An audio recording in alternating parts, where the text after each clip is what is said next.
Hello, I'm Richard Gisbert, and you're at The Listening Post. This week, is this the most influential documentary ever made? I am Al Gore. I used to be the next president of the United States of America. The media's role in the resurrection of Al Gore. Unreported war, the Arab media's relative silence on Darfur. And a video short that's about understanding, tolerance, and potential. Welcome back. We're starting this week with a basic question. Can a film, a documentary, change the world?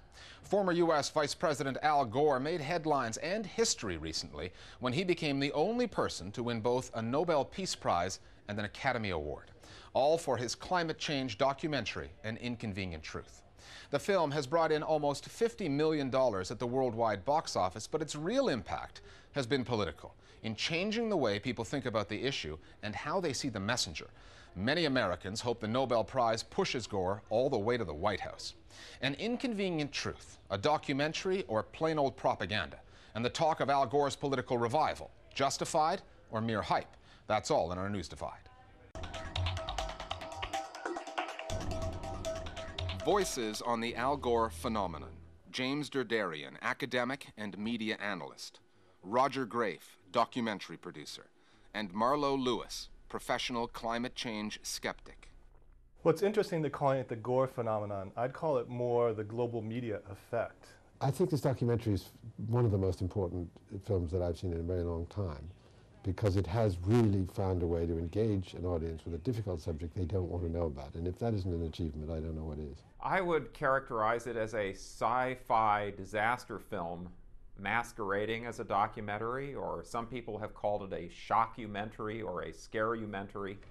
But those who go up to see them, here's what they're seeing every day now. It is a completely one-sided presentation of climate science, climate economics, the morality of the issue. And so in the old-fashioned sense of a documentary that attempts to be fair and balanced, I think it falls flat. Well, I think what's really interesting about Inconvenient Truth is that it broke all the barriers that are supposed to be there for documentaries. I saw it on an airplane. I mean, to see a documentary about global warming on an aeroplane, I mean, it's just improbable. Improbable, and given an aircraft's carbon emissions, perhaps inappropriate. An Inconvenient Truth started out as just a documentary, a glorified PowerPoint presentation put to film, but it didn't stay that way. It replicated virally over the internet before reverberating right across mainstream media as advocates, both pro and con, went at it on the air.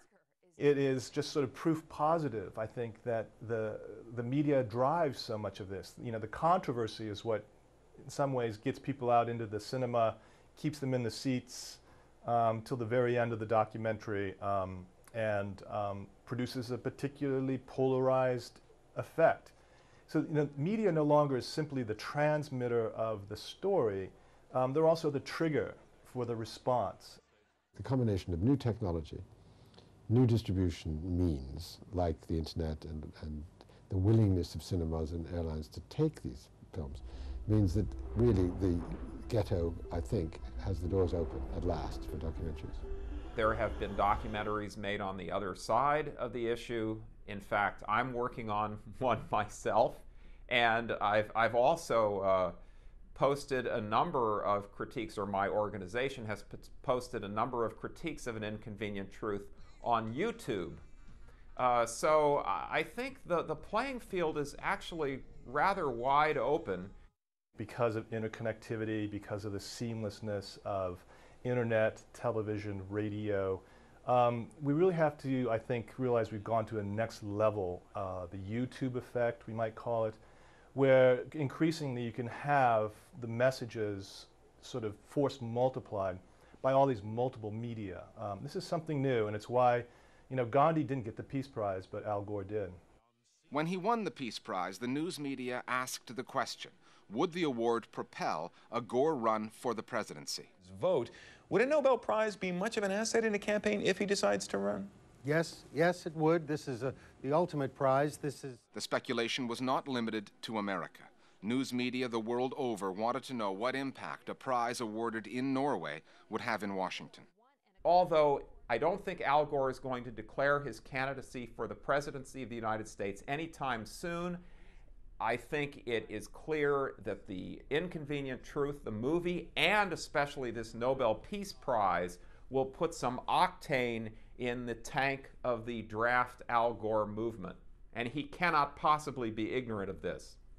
If Al Gore, who came so close to taking the White House in 2000, changes his mind and chooses to run, it would not be the first time media played a central role in a political resurrection. But the documentary angle is unique. I do think it's a sign of things to come. I think just as politics in general has become much more a game that is dominated and organized by media consultants, I think advocacy is going to become much more of a professional media-produced activity. Lessons learned from the Gore phenomenon. You don't need television, at least not at the outset. Flashy production techniques are not required to be an effective advocate. It's the message that matters. It feels not like a rather obscure science lecture by a failed politician, but rather something that we need to know. And it's just really well enough done so that it overcomes any of the kind of staginess or the feeling of it's just being a sort of academic trawl through the bad news. So it's actually, in its curious way, a kind of film. It's not a film, it is a lecture, but it's quite engaging. And another thing for advocates to remember, controversy is a good thing. When a British judge ruled that Gore's doc contains 9 factual inaccuracies, that was just more grist for the media mill. I think that right now we're entering a period where information is a virus, to paraphrase William Burroughs. And what's interesting, though, that the autoimmune response to that virus is sometimes producing more of an impact than the original message or, incubus. It's the controversy that sometimes erupts around the original event, that the media then turns into a spasm that then will ripple out in ways that the original documentary's message might even be lost. I fear that, and at the same time I understand that that's going to be the new sort of virtual reality of a global media. The new virtual reality, brought to you by the virtual undeclared candidate. Call it the Gore effect. Our Global Village Voices now on Al Gore, the documentary, and the media. We live in a world where great causes need personalities who can deliver a message and make it resonate around the world. But of course the message has to have something to it. And I thought that this film in itself was a remarkable triumph in that he managed to get an hour and a half of serious argument over to the masses. And for that alone he deserved some award. The fact that Al Gore lives a very, very wealthy lifestyle and has all the trappings of that is a real problem for the message he's trying to convey. And it's the same with almost all the people who are headline campaigners around this issue, whether it's rock stars. And I do think that is a problem. For environmental and climate change campaigners here in the UK, we found it very useful to be able to use An Inconvenient Truth, because it does communicate a lot of the important science of climate change in a way that's engaging and different. I think it's important people focus on that, rather than worry too much about some of the wider environmental effects that Al Gore himself and his entourage may have had simply by making the film and trying to promote it. Got something to say about the media and your world? Just email us at listeningpost@aljazeera.net. We have the technology to get you on the air as one of our Global Village Voices. Our News Bite section this week starts out with a 3-country tour on the perils of reporting news. The war in Iraq has claimed the life of another journalist, the 26th killed there this year. Saif al-Din, an Iraqi who worked for the Washington Post, was shot and killed, apparently at close range, in the Sadia neighborhood of Baghdad. He was reporting on the spread of sectarian violence there. The Post described Saif al-Din as a courageous reporter and an integral part of the paper's coverage of the Iraq story. And the paper said that for al-Din, there were no red zones, no green zones, no neighborhoods out of bounds. Saif al-Din is the 118th journalist killed since the war began, 97 of whom have been Iraqi. Afghanistan is no picnic for reporters either, and apparently things can get even more complicated for journalists working for Iranian news organizations. They started beating me on my shoulders, on my head, kicking me and beating me. Fayez Khurshid is an Afghani who reports for Iran's new English-language news channel, Press TV. He claims that earlier this month he was arrested, interrogated, and tortured by American soldiers over a report he filed in which he blamed U.S. forces for the turmoil in Afghanistan. Khurshid says he was taken to a cell, given electric shocks, and beaten. The American military says his story is all propaganda. Myanmar's crackdown on dissident media continues, but after 16 days offline, internet access was partially restored there this past week. Myanmar's military government has been cautious in bringing the country back onto the World Wide Web. International news sites like BBC and CNN are still blocked, as are many blogs by foreign dissidents, but the total shutdown has been lifted. Last month's uprising in Myanmar, spearheaded by the country's Buddhist monks, was driven by mobile and internet technology which dissidents used to get the story out and to organize the protests that paralyzed the country. Rupert Murdoch is blitzing the world of business news. First, there was his takeover of Dow Jones and the Wall Street Journal. Now, the Fox Business News channel is on the air.